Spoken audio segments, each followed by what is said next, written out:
नमस्कार, हम रिंकू तिवारी दुबई से स्वागत बा आप सबके हमारे चैनल पे। आज आप सबके एगो बहुत ही सुंदर हवन गीत सुनाओ तनी। अच्छा लगे तो लाइक और कमेंट जरूर करे लोगिन। और अगर चैनल के सब्सक्राइब नहीं कैले तो कृपया आप सब चैनल के सब्सक्राइब करी कि जब भी हम गाना अपलोड करें तो सबसे पहले नोटिफिकेशन आप सबके मिले। अम्मा के लाकड़ी गैया के घियाना ए जी, अम्मा के लाकड़ी गैया के घियाना, सत्यनारायण बाबा आईनी हमारी अंगना, सत्यनारायण बाबा आईनी हमारी अंगना। अम्मा के लकड़ी गैया के घियाना ए जी, अम्मा के लकड़ी गैया के घियाना, सत्यनारायण बाबा आईनी हमारी अंगना, सत्यनारायण बाबा आईनी हमारी अंगना।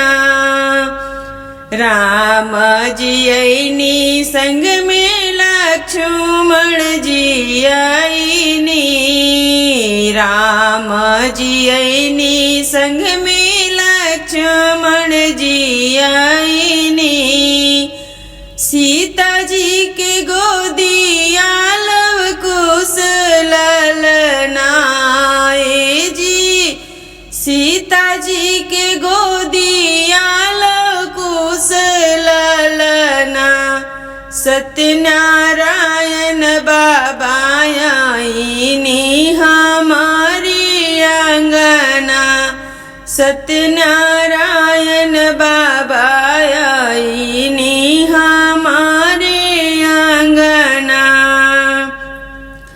अम्मा के लकड़ी गैया के घियाना ए जी, अम्मा के लकड़ी गैया के घियाना, सत्यनारायण बाबा आईनी हमारे अंगना, सत्यनारायण बाबा आईनी हमारे अंगना।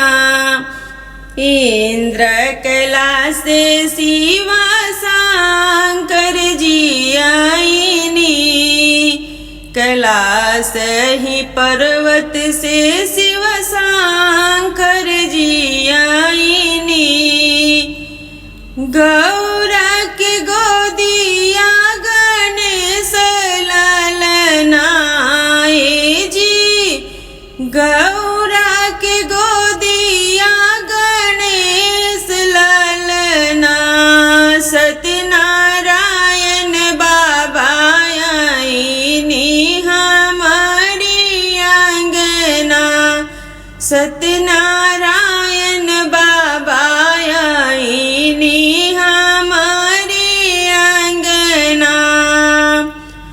अम्मा के लकड़ी गैया के घियाना ए जी, अम्मा के लकड़ी गैया के घियाना, सत्यनारायण बाबा आईनी हमारी अंगना, सत्यनारायण बाबा आईनी हमारी अंगना। आईनी तयनी श्री कृष्ण जी आईनी, आईनी तयनी श्री कृष्ण जी आईनी, रुक्मिणी के गोदिया प्रद्युम्न ललना ए जी, रुक्मिणी के गोदिया प्रद्युम्न ललना, सत्यनारायण बाबा आईनी हमारी अंगना, सत्यनारायण बाबा आईने हमारी अंगना।